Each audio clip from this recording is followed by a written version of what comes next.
What's up guys, Reese here, and today we're going to be doing a review of the iPhone 13 Pro Max's camera.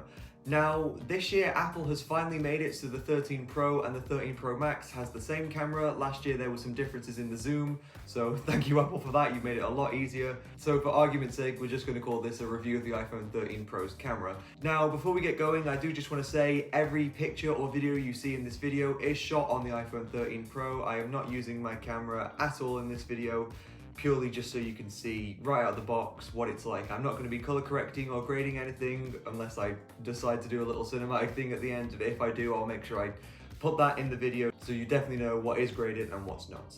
So I've made a list of everything I'm going to go through. I'm going to be mostly focusing on the macro, night mode, and cinematic modes that they've added because those were the newest things, but also testing things like the ultra wide, the quality, and just all the general stuff you'd expect. So yeah, let's get going. Starting with the zoom, the iPhone 13 Pro now has the option to go all the way from ultra-wide to 3x optical zoom to 15x digital zoom. The ultra-wide images look great. On some phones they can end up with a fisheye lens look, but the 13 Pro actually does a pretty decent job until you zoom in when it begins to look sort of like a cartoon, which can be expected from such a wide-angled lens. The 1x images look fantastic and you can zoom in without too much sharpness being lost.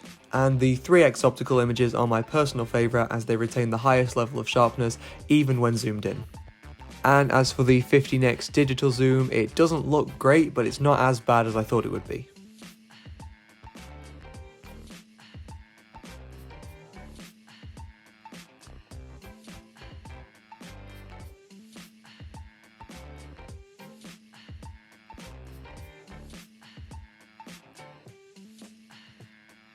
Another new feature that's been added to the iPhone is the various picture profiles you can choose from.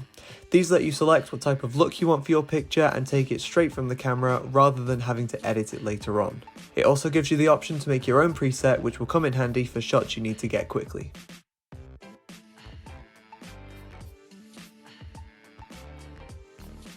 Portrait mode has always been pretty good on the iPhone, and this year is no exception. When using it on people, it perfectly outlines the edges of the person and creates a realistic looking bokeh effect. When using it on other things, such as my dog, it can get a little rusty around the edges, as you can see from his ear, but not all the time.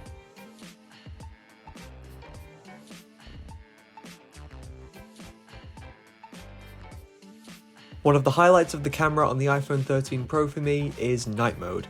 All three cameras now have night mode and it works fantastically. It brings back highlights and saturation extremely well, but as it is essentially just taking a long exposure image, it does not work well on moving objects.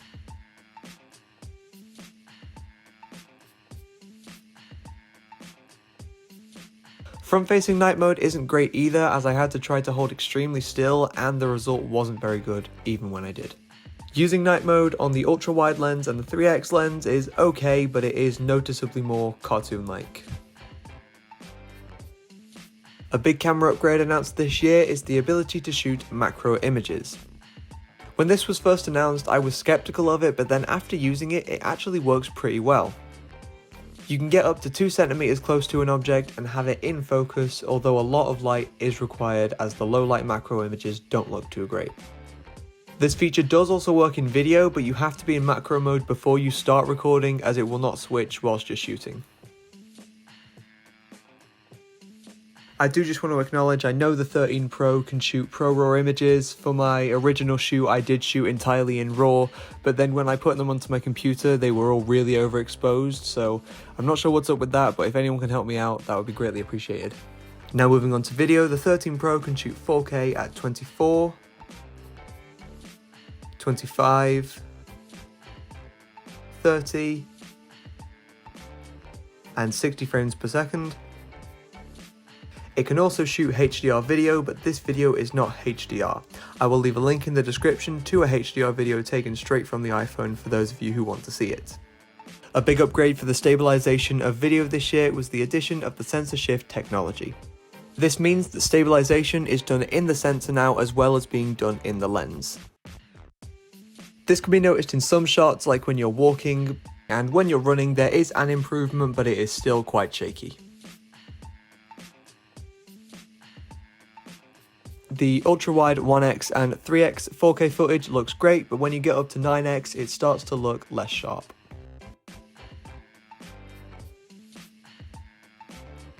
A new feature for video this year is cinematic mode. Cinematic mode will essentially add a bokeh effect to your videos, some may call it portrait mode in video. It uses AI to guess what to focus on, which usually works quite well, but one thing I couldn't get to work is the look away focus. Now look away. See, that doesn't work. I don't know why. Cinematic mode is also available for the front-facing camera and works quite well there too. Here's another thing you can do on the front-facing now, which is cinematic mode. So, as you'll see, the background is all blurred. And I've tried to do this test multiple times and it's not worked. Apparently, if you look away... Did the background go in focus then? I doubt it.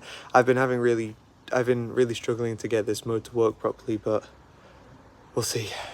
One of the great things about cinematic mode is that you can adjust the aperture after you've finished filming, which will be very useful for filmmakers deciding what works best.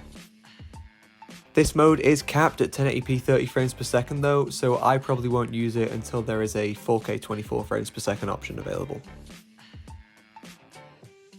It can shoot slow motion at 1080p 120 or 240 frames per second, which does look great, but I really wish they would have added a 4K 120 frames per second option. A workaround you can do for this is shoot 4K at 60 frames per second, which can be slowed down to half speed, which is 120 frames per second, but it will still not look as good as that 1080p 240. Low light video doesn't look great on the ultra-wide lens, but it does look good on the 1x and 3x lens thanks to those bigger pixels.